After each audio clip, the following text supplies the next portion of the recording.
がここにいるうちの本物のスクールスポーツのために行こうぜベイビーバンこの国は気をつけて、現実になることがありますからね。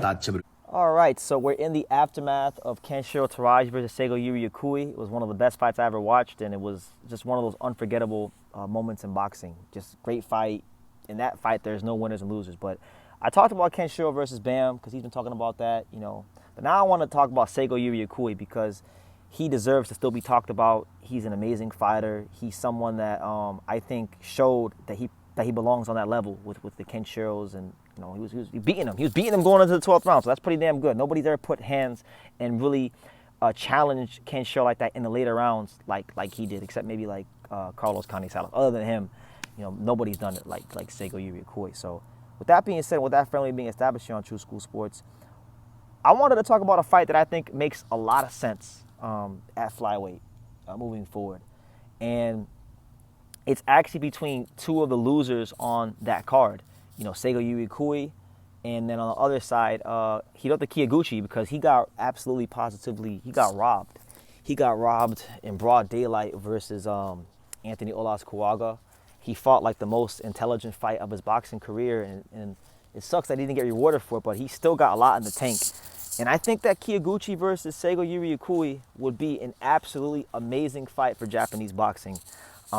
Maybe they'll do the Mr. Honda special, because Mr. Honda loves when he has one champion, they vacate a title, and then he has like the next fighter waiting right in line to fight for the belt. So this could be like that fight.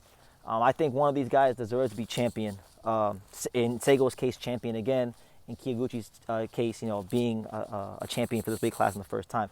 This fight makes a lot of sense. These are two of the great ambassadors, not just for Japanese boxing, but I would say just boxing on the worldwide stage. These two guys are real fighters, and I think it'd be a really entertaining fight. You know, Kyoguchi showed in the Anthony Olas Kuwaga fight that he's not just, you know, when you put him in real danger and he's got to be a thinking fighter, he can be a thinking fighter. He's not just some fighter that fights out of the high guard and just throws a bunch of punches. No, he's a really intelligent fighter who can box, who can press you, who can slug it out with you, who can push you back. So that, just his performance against Anthony Olas Kuwaga, I'd be very intrigued to see him do that with someone like Seigo Yuri Akui, because Seigo Yuri Akui, you know, like, I don't think he's the fastest guy in the world. I don't think Seigo is the biggest puncher in the world. I don't think he's like he's a big puncher. He can punch, but I don't think he's like, you know, top, you know, A++ puncher. But Seigo Yuri Akui, one thing he does very well is he's got a high IQ and his fundamentals. He's very fundamentally solid. He doesn't deviate from the fundamentals of boxing. So I think this would be a very high-level fight, and it would break out into a war, an absolute Japanese. I think this fight, that fight would have the potential to be another Japanese, you know, classic fight.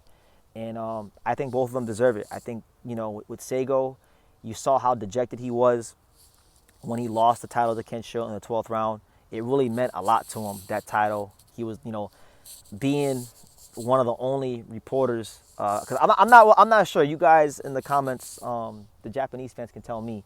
I'm not sure how many boxing reporters from Japan actually have taken that trip from Tokyo to Kurashiki, Okayama, Japan, where Seigo Yuri Akui trains at the Kurashiki Moriyasu boxing gym. But I would be led to believe that I'm one of the very few. And so I know how much of a big deal that WBA title meant to him, because that gym's been around for like, what, 30 years, 40 years.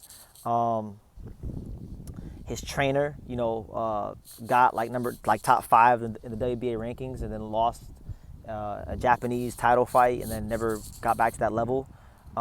He was the first world champion from his gym. So I know how much that title meant to him, and I know how much it would mean to him to be champion. And he fought so well against Kenshiro. I mean, so well. Like, anybody who watched him fight tonight, if they didn't know who he was before that fight, and they watched that fight, they knew that this guy could really fight his ass off. And for Kyoguchi, it goes without even saying.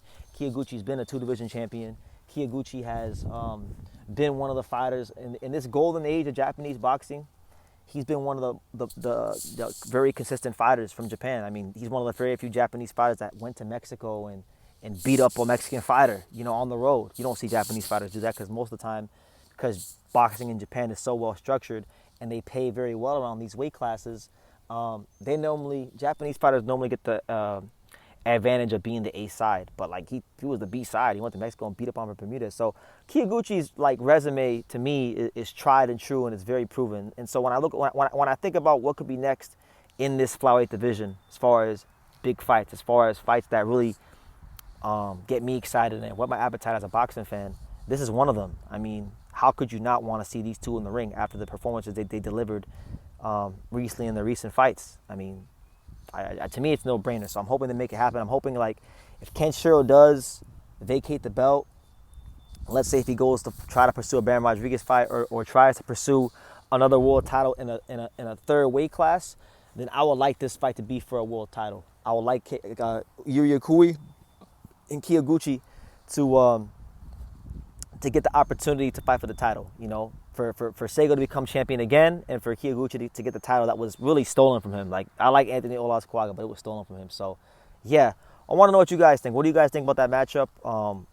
You know, do you guys think what I'm saying makes sense? Do you guys like the potential for a Yuri Akui versus Kyoguchi fight? I think it's an amazing fight. I personally, I don't think there's 5 better matchups in all of Japanese boxing than that fight right there, in terms of style, in terms of legacy, in terms of storyline, in terms of just all that stuff that we like to discuss as boxing fans. It just to me, it ticks a lot of boxes. So I will leave it at that. I'm not sure who will win that fight. Like, just last thing, I'm not sure who will win that fight, because Kyoguchi is a very good boxer and he's very strong and he's a hard guy to push back, as you know, Anthony Olasquaga showed us.